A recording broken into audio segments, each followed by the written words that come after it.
Bienvenidos a este espacio de reflexión. Bienvenidos a este espacio de personajes bíblicos. Gracias a toda la audiencia que nos acompaña cada día compartiendo, comentando y disfrutando de estos contenidos que a muchos nos edifica. Recordaros que tenemos grupo oficial de Radio Solidaria en Telegram. Puedes unirte con total libertad. En este grupo de Telegram podrás encontrar cada espacio que te ofrecemos en Radio Solidaria, en la programación de lunes a domingo. Puedes encontrar cada espacio que te ofrecemos en el canal de YouTube de Radio Solidaria, también en iVoox y en Spotify. Hoy queremos hablar de un colaborador de Pablo que hace unos años atrás mencionamos y que nos gustaría traer de nuevo al programa, traer de nuevo a este canal. Apolos era un judío originario de Alejandría, ciudad en ese entonces conocida por su gran importancia cultural y también académica. Apolos fue educado en las enseñanzas de las Escrituras y además se instruyó en filosofía y retórica. Como resultado, Apolos se convirtió en un orador elocuente que podía transmitir sus ideas de una manera clara y convincente. Después de su educación, Apolos se convirtió en seguidor de Juan el Bautista. Fue en Éfeso donde tuvo un encuentro que marcaría su vida. Un matrimonio, Priscila y Aquila, serían amigos cercanos no solo de Pablo en el futuro, sino también de este hombre. Lo que me llama la atención de la vida de Apolos es que le presentaron el Evangelio y lo llevaron a una comprensión más profunda de la fe cristiana. Apolo se convirtió en un cristiano devoto. Y entonces Apolo, después de esa conversión, se unió a la labor misionera que llevaba Pablo, Priscila y Aquila y varios colaboradores más. Se entiende que Apolos llegó a Éfeso después de la partida de Pablo, quien había plantado una iglesia allí. Apolos no tenía un conocimiento completo del Evangelio. Apolos se concentraba en predicar solamente el bautismo de Juan el Bautista. Priscila y Aquila, quienes también habían trabajado con Pablo, notaron esa situación y le explicaron a Apolos la verdad completa acerca de Jesús. Qué interesante, ¿verdad? Esto se puede aplicar a nuestra vida espiritual. Muchas veces no predicamos de Cristo. Predicamos tantos temas, pero ¿dónde está Cristo en el mensaje? ¿Dónde está el mensaje de la cruz? ¿Dónde está el mensaje de la resurrección de Jesús? Traemos temas interesantes, la ansiedad, el estrés. Traemos temas muy importantes para la vida matrimonial, para los adolescentes, pero muchas veces nos olvidamos de la persona clave en el mensaje, Cristo. Y aquí vemos a Apolos que empezaba a predicar del bautismo de Juan el Bautista, pero quitó de la ecuación a Jesús. Y entonces este matrimonio, Priscila y Aquila, al ver esa situación lo que hacen es, de una manera ejemplar, aconsejan, exhortan con amor a Apolos para que comparta sobre Cristo. Después de la conversación con Priscila y Aquila, Apolos comenzó una intensa colaboración en el ministerio de Pablo. Fue gracias a esa habilidad que desprendía Apolos que pudo evangelizar en lugares, en sitios donde el mensaje de Pablo no había sido tan bien aceptado. En la primera carta de Corintios, capítulo 3, verso 6, Pablo destacó la importancia de su papel en la extensión de la obra de Dios. Y aquí está uno de los pasajes más conocidos del Nuevo Testamento, de esta carta de Primera de Corintios. No es el pasaje del amor que nos han compartido en Primera de Corintios capítulo 13, pero este pasaje es interesante también. Yo planté, Apolos regó, pero Dios es el que hace crecer. ¿Te suena, verdad, estos versículos? Apolos no solo fue un hombre con habilidades oratorias increíbles, sino que también poseía entendimiento, poseía un conocimiento sobre las Escrituras y su interpretación. Se nos dice en la carta de Hechos, capítulo 18, verso 28, que Apolos refutaba vigorosamente a los judíos en público, demostrando por las Escrituras que Jesús era el Cristo. Después de la conversación que Apolos tuvo con Priscila y Aquila, ¿qué cambio vemos en la vida de Apolos, verdad? Antes predicaba sobre el bautismo de Juan el Bautista, su foco estaba centrado en Juan el Bautista, y de repente, después de esa exhortación, después de esas palabras de Priscila y Aquila, vemos cómo Apolos empieza a refutar con los judíos, no en privado, en público, delante de todos. Hablaba sobre Jesús. Hablaba sobre que Jesús era el Cristo. Y esto nos da una enseñanza también a nosotros, de no avergonzarnos de predicar de Cristo. Muchas veces preferimos hablar de Cristo en lo privado, ¿verdad? Donde nadie nos ve. Donde a lo mejor podemos hablar de Cristo a solas con una persona. Pero aquí tenemos a un hombre que le daba igual el lugar. Refutaba con judíos a la luz del día, en la noche, pero en público, con gente delante. Habían testigos. Esa capacidad de Apolos para enseñar, para argumentar desde la Escritura, levantó una nueva comunidad de creyentes. Y el hecho de que los discípulos de Apolos en Éfeso no estaban familiarizados con el Espíritu Santo, Hechos capítulo 19, esto nos muestra una enseñanza, o da a entender que era una enseñanza que había sido centrada en el arrepentimiento, en el bautismo como una señal exterior del cambio de corazón. Todo lo que Juan el Bautista predicaba. Y Apolos tiene un papel clave en la iglesia primitiva, ya que actuó como un puente entre los que habían sido discípulos de Juan el Bautista y los que reconocían a Jesús como el verdadero Mesías.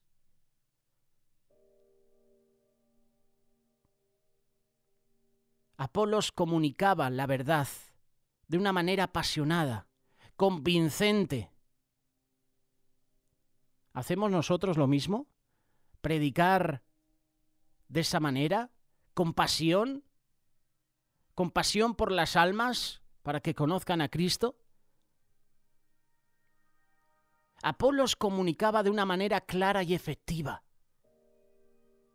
Y si se hace de esta manera, entonces el éxito está garantizado. Y cuando hablamos de una manera clara y efectiva es el mensaje de Cristo. Sin agregar, sin quitar palabra.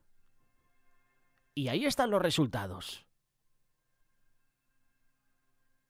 Apolos decide colaborar con Pablo. Y eso inspira un ejemplo para la iglesia de hoy en día. A pesar de tener una reputación, Apolos estuvo dispuesto a trabajar con Pablo y a seguir sus órdenes sin resentimientos ni celos. Eso es un ejemplo de colaboración. Eso es un ejemplo de humildad. Y eso debería ser imitado por todos nosotros. La figura de Apolos nos muestra el poder que tiene la comunicación efectiva, la colaboración en el ministerio. El papel de Apolos fue tan evidente que estableció bases para que tú y yo podamos profundizar más en el Evangelio. Apolos llamó la atención de aquellos que estaban perdidos en el mundo por la incertidumbre religiosa. Apolos es una inspiración para la colaboración entre ministerios, entre iglesias. ¿Sabes lo que significa el nombre de Apolos? Apolos es una forma griega del nombre hebreo Apolonia, que significa devoto a Apolo. Apolo era el dios griego del sol, era el dios de la música, era el dios de la poesía, la verdad. Pero aquí no encontramos el Apolo romano, griego. Aquí no encontramos a Apolos del mundo. Encontramos a un Apolos dispuesto a predicar el Evangelio de Cristo. Dicen que a Apolos se le llamaba el elocuente. Apolos elocuente. Tú si miras información de Apolo en la historia, te darás cuenta que le llamaban el elocuente Apolos o Apolos elocuente. Apolos se gana ese título por su capacidad para comunicar de una manera clara, convincente. Si algo caracterizaba a Apolos es que tenía un estilo de hablar y de enseñar que impactaba en aquellos que lo escuchaban. Hay muchos si se preguntan si Apolos fue uno de los discípulos de Jesús. Apolos no fue uno de los 12 apóstoles elegidos por Jesús. Su trabajo en la iglesia se considera igualmente importante debido a esas habilidades, a esos dones excepcionales.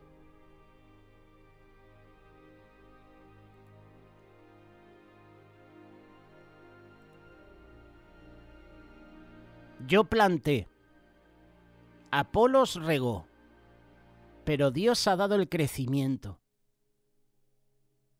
Así que ni el que planta ni el que riega es algo, sino Dios que da el crecimiento. Ahora bien, el que planta y el que riega son una misma cosa, pero cada uno recibirá su propia recompensa conforme a su propio trabajo.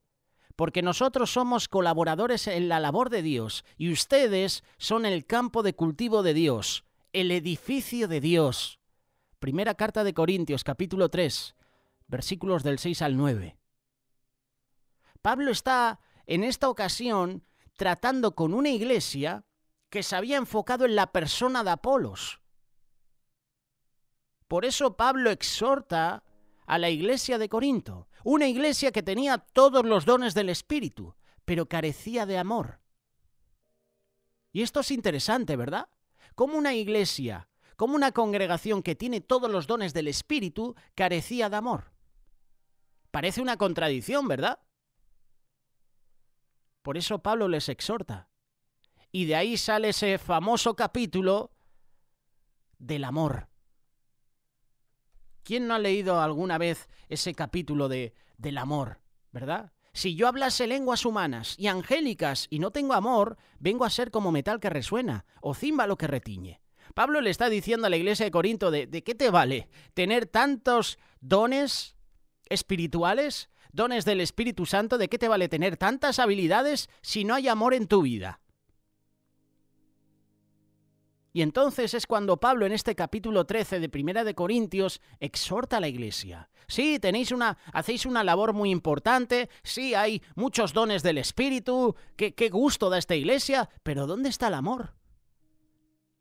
Esto pasa hoy en día, en la actualidad. Hay muchas iglesias que tienen dones del Espíritu. Vas a una iglesia, te envuelven, te animan a adorar al Señor, a alabar a Dios. Te sientes en familia, te sientes como en casa, pero ¿dónde está el amor? Y te voy a poner un ejemplo muy sencillo. ¿Cuántas veces esa iglesia a la que asistes, o cuántas iglesias en general, muestran ese amor en las calles? Dando de comer al hambriento, vistiendo al desnudo, visitando a los enfermos, visitando al preso también. Esa es una obra de amor. Pablo les está diciendo, muy bien. ¿De qué te vale que hables lenguas humanas, angélicas, si no tienes amor? Pablo estaba tratando con una iglesia que se había dedicado, que había puesto su mirada en la persona de Apolos. Se había enfocado en la persona que estaba ministrando en lugar del hecho de que es Dios quien causa el crecimiento y produce fruto espiritual. ¿Cuántas cruzadas, cuántos eventos evangelísticos hay hoy en el mundo y la gente va por el predicador y no va por el mensaje que Dios va a llevar a ese lugar? Y tienen a los predicadores como dioses. Y eso es una equivocación. Y eso le pasaba a esta iglesia. Habían puesto su mirada en Apolos. ¿Qué hace Pablo? Toma una imagen de la agricultura, hoy que está de moda, aquí en España y en Europa, con las manifestaciones, con las huelgas, ¿verdad? lo que están liando los gobiernos con el tema de la agricultura es increíble. Y hay gente que les aplaude y hay gente que les ríe las gracias. Pues Pablo toma el ejemplo de la agricultura y Pablo explica la relación en la que su enseñanza difería de la de Apolos. Así como los trabajadores cristianos tienen diferentes trabajos y ven diferentes resultados, es Dios quien hace el trabajo y hace que las cosas crezcan. Yo no entiendo de agricultura, pero esto es muy sencillo. Cuando un agricultor planta una semilla y la riega, realmente no la hace crecer. Es el milagro de la vida, de la creación de Dios que hace eso. Todo lo que el agricultor puede hacer es proporcionar el entorno adecuado para el crecimiento y confiar en el milagro que Dios proporciona. Y nosotros hacemos lo mismo al plantar la palabra de Dios en el corazón, en la mente de las personas. Nosotros tenemos que llevar a los pies de Cristo a las personas, pero la conversión la produce Dios. Una vez que esas semillas comienzan a germinar, cuando una persona, por ejemplo, pone su fe en Cristo, Dios quiere que crezcan. Sin embargo, tomar una decisión que luego se descuida y no se nutre, se deja desnutrida, no es lo que representa el Evangelio de Cristo. Los verdaderos cristianos, los verdaderos discípulos de Cristo viven y tienen una relación personal con Dios a través de Jesús. Y cuando una persona viene a Jesús se convierte en una nueva creación en Cristo y nace de nuevo. Y como bebés espiritualmente recién nacidos, necesitan ser nutridos para crecer. Pedro escribió su segunda carta desafiando a los creyentes y nos desafía hoy en día a ser más maduros en fe. Y empieza a agregarle virtudes cristianas específicas. Y entonces se produce el fruto. Nos volvemos más efectivos, más productivos en el conocimiento de Jesús y se ven los frutos. Pedro, en esta segunda carta suya, capítulo 1, verso 5 en adelante, estaba compartiendo y deseaba que se fortalecieran en su fe para resistir a los falsos maestros, esos falsos maestros que se habían infiltrado y estaban afectando a las iglesias para que pudieran, no voy a decir adoctrinar, pero cuando compartían una doctrina errónea, hacían dudar a los miembros. Y Pablo lo que pretende es detectar, combatir esa propagación de la apostasía. Y Pedro les dice que hay que crecer en la gracia y en el conocimiento de nuestro Señor y Salvador Jesucristo. ¿Cómo crece uno? Nutriéndose cada día, en la palabra, en la oración. Somos salvos por la gracia de Dios y necesitamos crecer en esa gracia. También debemos crecer en el conocimiento de Cristo. ¿Y cómo lo hacemos? Aprendiendo acerca de Jesús, leyendo su palabra diariamente, teniendo una relación personal con Dios.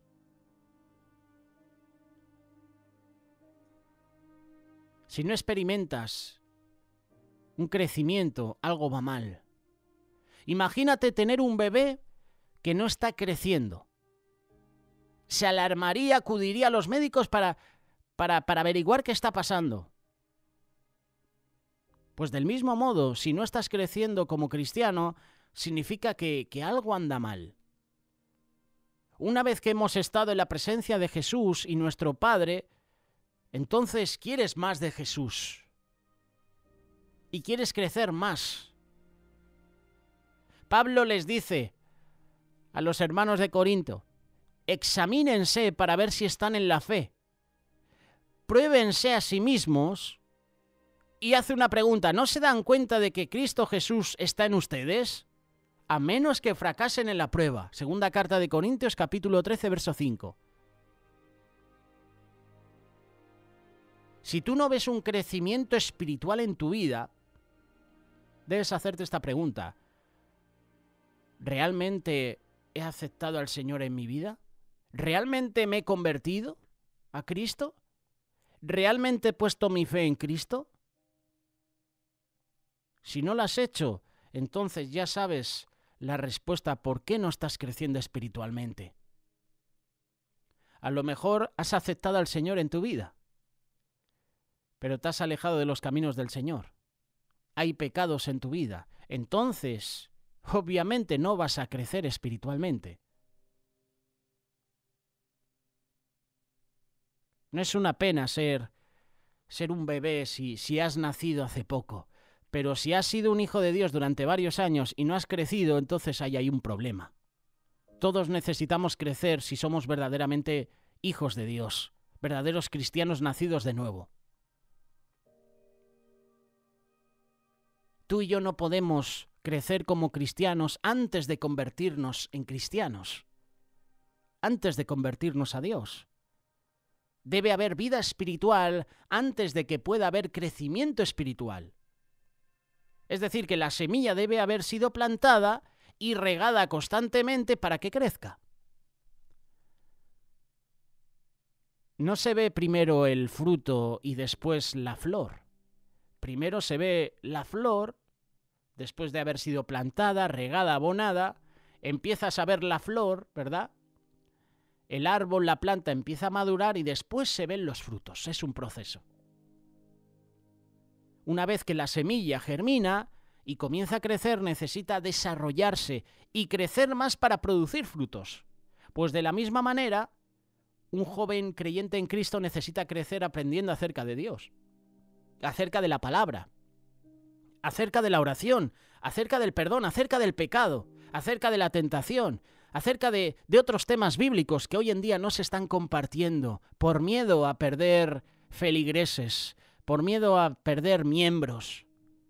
Esta es una realidad y esta hay que decirla así de claro. Hay pastores que ya no predican arrepentimiento, no predican del pecado, solo predican mensajes que gustan a la persona que está ahí presente. Pero cuando se nos comparte un mensaje que nos desafía, que nos confronta, ¡ay, cómo duele!, ¿verdad? Y encima acaba el culto y decimos, este mensaje no me ha gustado, ¿eh? El predicador no me ha llegado. Claro, no te ha compartido lo que tú quieres oír.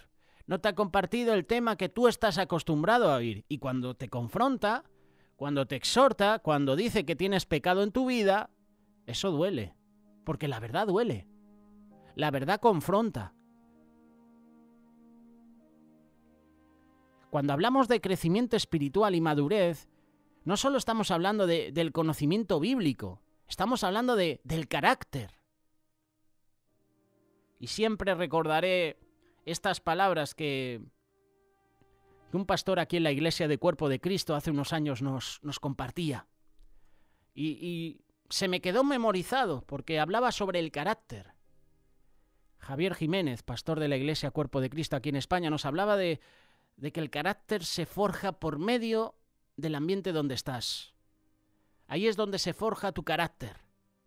Y muchas veces nuestro carácter se amolda a nuestra sociedad porque estamos en un ambiente mundano. Estamos en un ambiente donde no se predica de Cristo. Normal que nuestro carácter sea tóxico. Me estoy juntando con personas que no buscan a Dios. Y entonces no hay un crecimiento espiritual. Entonces tengo a personas tóxicas que lo que están ahogando es la palabra. Como en la parábola del buen sembrador, ¿verdad? El verdadero crecimiento espiritual y la madurez siempre van a resultar en que el cristiano se vuelva más como Jesús en carácter y no como este mundo. Y eso se logra a través del Espíritu Santo. Tal como Pablo dijo a los corintios, el que planta y el que riega son una misma cosa, pero cada uno recibirá su propia recompensa conforme a su propio trabajo. Porque nosotros somos colaboradores en la labor de Dios y ustedes son el campo de cultivo de Dios, el edificio de Dios. El propósito del mensaje de Pablo a la iglesia de Corinto, el propósito al exhortar a los hermanos, incluso al propio Apolos, era que crecieran en Cristo. La iglesia de Corinto habían puesto su mirada en Apolos y predicaban de Apolos. Pablo predicaba del bautismo de Juan el Bautista, pero pero tenían la vista en las cosas equivocadas. Tenían que poner su mirada en Jesús. Puestos los ojos en Jesús, el autor y consumador de la fe. El propósito era que crecieran en Cristo y ya no fueran como niños, sacudidos por las olas y llevados de aquí para allá por todo viento de doctrina, por la astucia de los hombres, por las artimañas engañosas del error, como dice la carta de Efesios capítulo 4, verso 14. Cuando tú y yo hablamos la verdad del amor, cuando tú y yo hablamos la verdad de Cristo, el resultado es el crecimiento espiritual. Ya no somos bebés inmaduros arrastrados por el viento de un lado a otro, sino que nos convertimos en adultos maduros, sólidos en Cristo, y conocemos la verdad de la palabra de Dios. Y entonces, ¿qué hacemos tú y yo? Hablamos esa verdad. Si somos fieles a la hora de plantar y regar la palabra de Dios, esta va a crecer, va a dar frutos, y esa es nuestra meta como creyentes. Predicar de Cristo. Y se va a ver por los frutos. Esa es la razón por la que Jesús dio la gran comisión. Vayan pues y hagan discípulos de todas las naciones, bautizándolos en el nombre del Padre y del Hijo y del Espíritu Santo, enseñándoles a guardar todo lo que os he mandado. Y recuerden, yo estoy con ustedes todos los días hasta el fin del mundo. Palabras de Jesús, Mateo capítulo 28, versículo 19 y 20. ¿Quieres crecer en la palabra de Dios? ¿Quieres dar fruto? Y no un poquito de fruto, no, fruto abundante. Entonces analiza, examina cómo está tu vida. Si no hay un crecimiento espiritual, si no ves fruto en tu vida, algo está mal. Algo está robando el fruto. Algo está ahogando la palabra de Dios en tu vida. Solo tienes que examinarte. Buscar la raíz del problema. Y cuando des con la raíz, preséntala a Dios. Y entonces empezarás a crecer. Y es ahí cuando darás fruto. Y vendrán personas a ti y disfrutarán de ese fruto. Y esas personas harán lo propio con otras personas. Esa es la labor. Y eso es lo que tú y yo tenemos que hacer.